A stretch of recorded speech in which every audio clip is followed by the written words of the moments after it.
जैसे आपसे क्वेश्चन पूछा जाए अगर कि इनका आईयूपीएसी नाम आप कैसे लिखेंगे, तो देखिए बहुत ही सिंपल है। जैसे देखिए हमने यहाँ पे C2O4 लिया, ये बहुत पूछा जाता है। यहाँ पे CO3 और NH3 है, ये भी बहुत पूछा जाता है। और यहाँ पे CO मतलब कार्बोनिल है, ये भी बहुत पूछा जाता है। अगर ये सब चीजें अगर ब्रैकेट के अंदर आ जाते हैं, ब्रैकेट के अंदर आ जाते हैं, तो इनका नाम कैसे लिखेंगे आप। जैसे अगर CN कहीं बीच में आ जाए, हालांकि यहाँ नहीं है, अगर CN कहीं बीच में आ जाए ऐसे यौगिकों में, तो हम उसके लिए क्या करेंगे, साइनो लिखेंगे। और इसकी ऑक्सीकरण संख्या कितनी होगी, -1 होगी। ये माइनस और प्लस जानना बहुत जरूरी है। कहीं कहीं -1 होगा, कहीं कहीं -2 होगा, कहीं प्लस होगा, कहीं 0 होगा।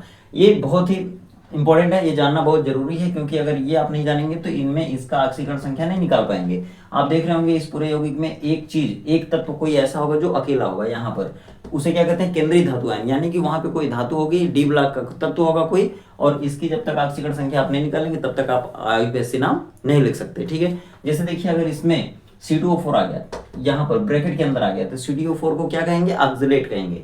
इसका क्या नाम है, ऑक्सलेट। लेकिन जब आईयूपीएसी नाम लिखेंगे तो इसका क्या नाम हो जाएगा, ऑक्सलेटो। क्यों ऑक्सलेटो होगा, क्योंकि इसके ऊपर माइनस चार्ज आता है, यानी कि इस पर -2 चार्ज आता है। -2 चार्ज के कारण इसका नाम ऑक्सलेटो लिखेंगे। और जब इस पे माइनस चार्ज आएगा तो इसके साथ जो धातु आयन रहेगा, धातु आयन, इसका क्या नाम लिखेंगे, क्रोमेट लिखेंगे। क्या नाम लिखेंगे, क्रोमेट। देखिए ये चीजें बहुत इंपॉर्टेंट है, जब आप आईयूपीएसी नाम लिखेंगे तब आपको जानना बहुत जरूरी है। जैसे देखिए यहाँ पे क्या है, CO3 को क्या कहते हैं, कार्बोनेट कहते हैं नॉर्मली। लेकिन जब ये ब्रैकेट के अंदर लिगेंड बनकर आ जाएगा तब इसका नाम क्या हो जाएगा, कार्बोनेटो। और इसका नाम जब कार्बोनेटो होगा, यानी कि इस पर -2 चार्ज आता है, और इसके कारण इसका नाम कोबाल्टेट नहीं लिखेंगे। क्या लिखेंगे, कोबाल्टेट लिखेंगे। ये देखिए अमोनिया है, अमोनिया का जब आईयूपीएसी नाम लिखते हैं, इस ब्रैकेट के अंदर जब ये आ जाता है तब इसका नाम एमीन लिखते हैं। क्या लिखते हैं, एमीन। और ये जो गिनती है ना, 5 है तो पेंटा लिखेंगे, 3 है, यहाँ पर 3 है तो ट्राई लिखेंगे, कभी कभी 6 रहेगा तो हेक्सा लिखेंगे, कहीं कहीं 4 रहेगा तो टेट्रा लिखेंगे, कहीं कहीं 2 बार रहेगा तो डाई लिखते हैं। ठीक है, आइए देखते हैं इसमें आईयूपीएसी नाम कैसे लिखेंगे आप। ठीक है, जैसे देखिए यहाँ से लेके यहाँ तक ये यौगिक है, यह उपसंयोजक यौगिक है, इसका आईयूपीएसी नाम लिखना है। तो सबसे पहले मैं आपको पिछली वीडियो में भी बताया हूँ कि इनका जब आईयूपीएसी नाम लिखते हैं तो सबसे पहले ब्रैकेट के अंदर देखते हैं, ब्रैकेट के अंदर, ये बाद में लिखेंगे।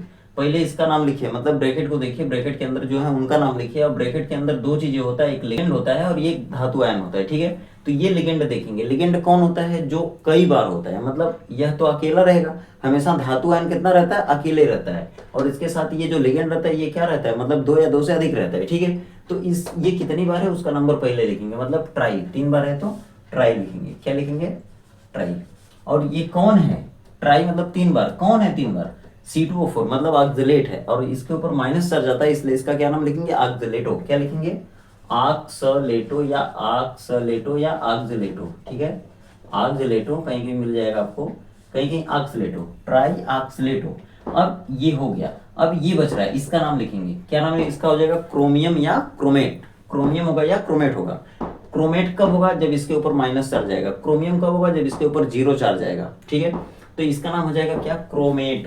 क्या हो जाएगा, क्रोमेट। क्यों, क्योंकि इसके साथ जो लिगेंड है वो ऋणावेशित है। ठीक है, अब देखिए इस क्रोमियम का नाम लिखा गया। अब इसमें इस ब्रैकेट के अंदर सबका नाम जब लिखा गया, तो अब इसमें जो क्रोमियम है ना, क्रोमियम के ऊपर कितना धनावेश या ऋणावेश आ रहा है, या कितनी ऑक्सीकरण संख्या आ रही है, इसका भी यहाँ पर ये इसकी जो ऑक्सीकरण संख्या यहाँ रोमन में दिखाया जाएगा ब्रैकेट में करके। ठीक है, तो ऑक्सीकरण संख्या तो आपको नहीं मालूम, मैं अपनी पिछली वीडियो में बता चुका हूँ ऑक्सीकरण संख्या कैसे निकालते हैं। वीडियो का लिंक इसमें दे दूंगा, अब जाके वहां से देख लीजिएगा। ठीक है, देखिए इसकी ऑक्सीकरण संख्या को कैसे निकालेंगे, तो यहाँ पर C2O4 है, C2O4 का ऑक्सीकरण संख्या कितनी होती है, -2। एक बार अगर ये है तो -2 होगी, ये 3 बार है, 3 बार है तो इसका कितना जाएगा, -6। और ये देखिए एक पोटेशियम का होता है +1 ऑक्सीकरण संख्या, जहां भी K आ जाए, एक बार अगर पोटेशियम है तो इसका +1 होता है। यहाँ पर 3 बार है तो +3 हो जाएगी ऑक्सीकरण संख्या, और इसकी +3 हो गई, इसकी -6 हो गई। -6 को +3 में जोड़ दीजिए, कितना बचेगा, -3, और -3 में फिर से कितना जोड़ेंगे तो 0 हो जाए, तो यहाँ पे +3 आ जाएगा। +3 +3 +6 और -6 कितना हो गया, 0 हो गया। मतलब 0 क्यों हो गया, क्योंकि इस पूरे यौगिक के ऊपर कोई भी धनावेश ऋणावेश नहीं दिख रहा था, इसका मतलब क्या हुआ, 0 आवेश है उसके ऊपर। यानी इन सभी की ऑक्सीकरण संख्याओं को जोड़ने पर कितना आना चाहिए, 0 आना चाहिए। ठीक है, अब देखिए क्रोमियम की ऑक्सीकरण संख्या मिल गई आपको 3। ये जो 3 आई है प्लस ना, उसको रोमन में यहाँ लिख देंगे ब्रैकेट में करके, छोटे ब्रैकेट में। अब ये नाम हो गया आईयूपीएसी, किसका नाम हो गया, यहाँ से लेके यहाँ तक के ब्रैकेट का हो गया। ठीक है, सबसे पहले आप ब्रैकेट का नाम जब लिख लिए, अब देखना इस ब्रैकेट के आगे कुछ है, अगर आगे कुछ है तो इस नाम के आगे कुछ लिख देंगे। क्या लिखेंगे, जो है उसका नाम लिखेंगे। के है, के मतलब पोटेशियम होता है तो पोटेशियम लिख देंगे यहाँ पे। ठीक है, अगर इस ब्रैकेट के बाद कुछ रहता, जैसे देखिए यहाँ पर ब्रैकेट के बाद है, ब्रैकेट के बाद, तो ये नाम ब्रैकेट का नाम हो जाता और इस नाम के आगे लिख देते, क्या लिखते ये, जैसे देखिए जब इसका वैसे नाम लिखेंगे तो कैसे लिखेंगे। सबसे पहले देखिए ये इसका पूरा नाम हो गया, ठीक है, इसका पूरा नाम हो गया। अब इसका वैसे नाम लिखना है तो कैसे लिखेंगे। देखिए इसने सबसे पहले ब्रैकेट को देखिए, ब्रैकेट के अंदर किसको देखेंगे, एक केंद्रीय धातु का आयन है, ये देखिए 5 बार है, ये लिगेंड है, या देखिए क्या है, एक ही बार है, ठीक है, या एक बार है या 5 बार है, लेकिन ये भी लिगेंड है, ये भी लिगेंड है, और इसमें धातु कौन है, धातु कोबाल्ट है, ठीक है। ध्यान दीजिएगा, इस तरह CO लिखा जाएगा तो ये कार्बोनिल बोलते हैं इसको, अगर ये कैपिटल है, ये स्मॉल है तो ये कोबाल्ट है, ठीक है। अब देखिए क्या है, इसका नाम लिखेंगे तो सबसे पहले ब्रैकेट वाले का नाम लिखते हैं। ब्रैकेट में किसका नाम लिखते हैं, जो सबसे पहले ज्यादा बार हो, ज्यादा बार हो, जैसे 5 बार है। अब ज्यादा बार के बाद एक चीज और आता है कि ये अमोनिया, अमोनिया को जब IUPAC नाम लिखते हैं तो एमीन लिखते हैं, और इसको कार्बोनेट बोलेंगे, मतलब इसके ऊपर माइनस आ जाता है, तो जब नाम लिखेंगे तो कार्बोनेट बोलेंगे, लेकिन जब नाम लिखेंगे तो क्या हो जाएगा, कार्बोनेटो, क्यों, क्योंकि इसके ऊपर माइनस आ जाता है, इसके ऊपर 0 चार्ज आता है। 0 मतलब ऑक्सीकरण संख्या, अमोनिया, अमोनिया मतलब एमीन, एमीन की ऑक्सीकरण संख्या कितनी होती है, 0 होती है, ये 5 बार है। तो A से एमीन होता है और C से कार्बोनेट होता है, तो A और C में अल्फाबेट ऑर्डर में देखेंगे तो A पहले आएगा, तो इसका नाम पहले लिखाएगा। ये कितनी बार है, 5 बार, 5 बार है तो पेंटा पहले लिखिए। और अब इसमें और इसमें कौन लिखाएगा पहले, A, तो इसका नाम होता है एमीन, मतलब कहते हैं उसको अमोनिया, लेकिन जब IUPAC नाम लिखेंगे तो ये हो जाएगा एमीन, पेंटा एमीन, यह लिगेंड हो गया। अब इस दूसरे लिगेंड का नाम लिखिए, ये क्या है, कार्बोनेट है, तो इसका नाम क्या हो जाएगा, कार्बोनेटो, क्या हो जाएगा, कार्बोनेटो, ठीक है, कार्बोनेटो हो गया। अब देखिए पेंटाएमीन, कार्बोनेटो, कार्बोनेटो कितनी बार था, एक बार था, तो एक बार लिखने की जरूरत नहीं है, पेंटाएमीन कार्बोनेट या कार्बोनेटो हो गया, क्योंकि माइनस चार्ज है तो कार्बोनेट हो गया, पूरा हो गया। अब ये बचा है, तो इसका नाम लिखेंगे, क्या लिखेंगे, कोबाल्ट की कोबाल्टेट। तो अब देखेंगे कि उसके साथ कौन है, तब जाके कोबाल्ट या कोबाल्टेट लिखेंगे। अगर इसके साथ 0 वाला है तो कोबाल्ट लिखाएगा, इसके साथ अगर माइनस वाला है तो क्या हो जाएगा, कोबाल्टेट, तो इसका नाम क्या हो जाएगा, कोबाल्टेट, अंत में 8 लगा देंगे, ठीक है, कोबाल्टेट। अब देखिए इसके बाद, इसका नाम लिखने के बाद इसकी ऑक्सीकरण संख्या लिखेंगे, कितनी आ रही है ऑक्सीकरण संख्या। देखिए ऑक्सीकरण संख्या अगर निकालना है तो पूरे को देखेंगे, पूरे में ये Cl है, Cl की -1 होती है, ये कार्बोनेट इसका -2 होता है, ये है इसका 0 होता है। अब देखिए कुल मिला के 1 2 3 4 लोग थे इसमें, इनकी क्या हो गई, -2 -1 मतलब -3 हो गया, इनका 0 हो गया। अब -3 में कितना जोड़ दें कि प्लस, कि 0 हो जाए, प्लस नहीं 0 हो जाए, तो इसका -1 -2 -3 हो, -3 में +3 अगर जोड़ दें तो क्या हो जाएगा, 0 हो जाएगा, मतलब पूरे यौगिक के ऊपर जो आवेश है वो क्या हो जाएगा, 0 हो जाएगा। तो अब यहाँ पे कोबाल्ट की कितनी ऑक्सीकरण संख्या आ रही है, +3, तो +3 को यहाँ रोमन में ऐसे 3 लिख देंगे छोटे ब्रैकेट में, हो गया यहाँ से यहाँ तक नाम, किसका नाम हुआ, यहाँ से यहाँ तक ब्रैकेट का नाम।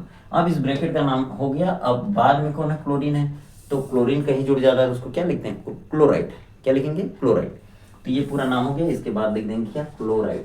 ये हो गया आपका IUPAC नाम, ठीक है। इसका नाम आप लोग होमवर्क कर लीजिए, ठीक है, कमेंट में करके इसका आंसर बता दीजिए।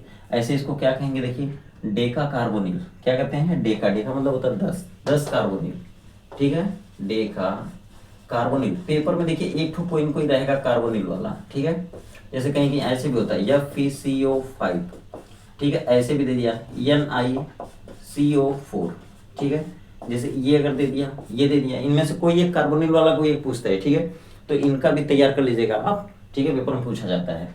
तो डेका कार्बोनिल, इसके ऊपर आता है 0, ठीक है, 0 आएगा जब इसमें 2 ही लोग हैं, इनका ऑक्सीकरण संख्या 0 हो गई तो इनकी भी कितनी हो जाएगी, 0 हो जाएगी, ठीक है। तो डेका कार्बोनिल, ये डाई मैग्नीज, क्या बोलेंगे, deca carbonyl di manganese, di मतलब 2, डाई मैग्नीज, ठीक है, और मैग्नीज का कितना होता है ऑक्सीकरण संख्या यहाँ पे 0, तो ये हो गया इसका नाम, IUPAC नाम, ठीक है। तो देखिए दोस्तों, आशा करते हैं आपको समझ में आ गया होगा कि IUPAC नाम कैसे लिखेंगे, और ये पेपर में 100% आपसे पूछा जाता है, ठीक है। कि अगर ऐसी वीडियो पाना है तो हमारे चैनल को सब्सक्राइब कर लीजिए और वीडियो को लाइक कर दीजिए, क्योंकि जो वीडियो आप लाइक कर देते हैं ना, उसी से संबंधित और भी वीडियो आपको मिलने लगती है, ठीक है। तो दोस्तों कैसा लगा सेशन, कमेंट करके जरूर बताइएगा। आशा करते हैं आपको वीडियो अच्छी लगी होगी। दोस्तों अगर ऐसी वीडियो आगे भी पाना है तो चैनल को सब्सक्राइब कर लीजिए। मिलते हैं दोस्तों ऐसी वीडियो के साथ आगे भी, तब तक आप खुश रहिए, व्यस्त रहिए, मस्त रहिए, आपका दिन शुभ।